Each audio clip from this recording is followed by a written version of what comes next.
sera toujours une question qui sera chaque fois en train de trouver une solution selon l'évolution de la société. Sur le papier, on peut être noir et français, mais dans la vie réelle, c'est tout à fait normal que lorsque vous vous présentez comme langue, si on vous dit, bon ben, si on dit à n'importe quel Américain ici, demain il y a un Français qui passera, ils vont s'attendre que c'est un blanc qui va venir frapper à la porte. Imaginez que ce soit plutôt un Asiatique qui arrive, parce qu'il n'y a pas que les Noirs dans la vie, hein, il y a aussi les Asiatiques, il y a toutes sortes voilà, qui ont choisi cette nationalité. C'est une mentalité qui, aux États-Unis, c'est tout simple. Si je leur dis je suis français, ça ne va pas leur poser de problème parce qu'ils ont déjà l'habitude d'une multiplicité d'identités américaines. Si un Coréen dit je suis américain, on va vite le croire. À la rigueur, ce Coréen veut être américain tout en gardant aussi sa culture. C'est pour ça on va dire African American. Donc il garde le côté africain. Après on va dire Coréen américain, on va dire je sais pas Mexicain américain. Ils sont dans une société dans laquelle la citoyenneté est possible dans la diversité de la nationalité ou des origines. Et en France, lorsqu'on devient français, l'attitude naturelle de la France serait de gommer la part des origines de l'individu en se disant vous êtes français à plein temps, pas en contrat à durée déterminée. Donc vous acceptez toutes les obligations. Bon, on va dire ok, on accepte toutes les obligations d'être français, mais au moment où de chercher les avantages, eh bien on se rend compte qu'il y a des choses. Je cherche une maison. Vous avez plus de chances d'avoir la maison que moi en allant chez les propriétaires. Parce qu'il y a une présomption que les Africains risquent de ne pas payer les loyers, qu'ils risquent de faire des fêtes jusqu'à 4 heures du matin, que la musique sera haute, que les bruits et les odeurs, comme dirait le président Chirac à l'époque, vont perturber les gens.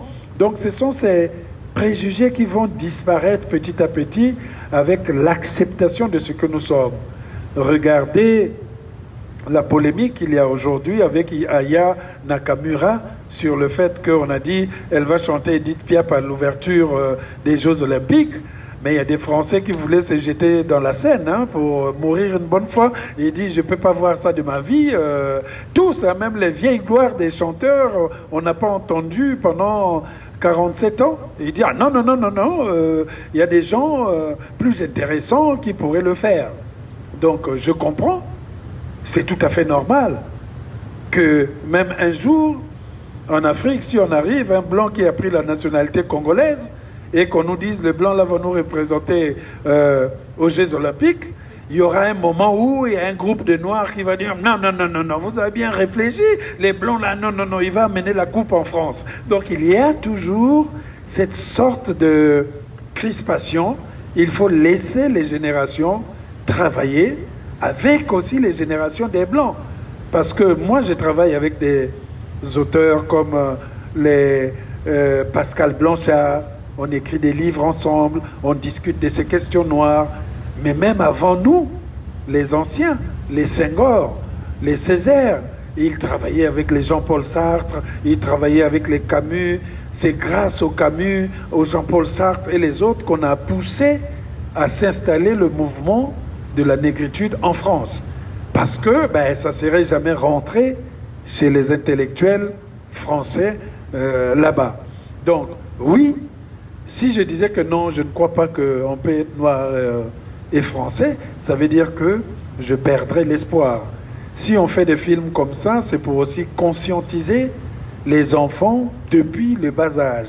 C'est parce que les enfants, à l'école, ne reçoivent pas le discours d'une France en photographie en couleur.